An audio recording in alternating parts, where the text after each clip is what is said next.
Well, in an attempt to downsize the S22 desktop, but still have it be relevant to things that I do a lot of, I've got the newest EPA Air Now web app, and it looks like this.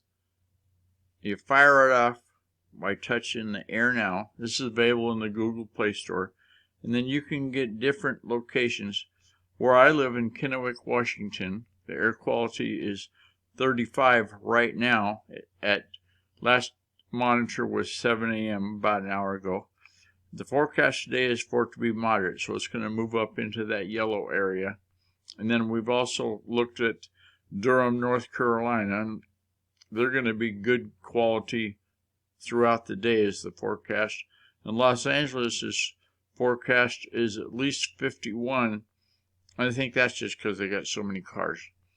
So this is using the new app I showed you the other day for the phone, Samsung Now, and it shares the phone screen onto that screen, and it's a wrap.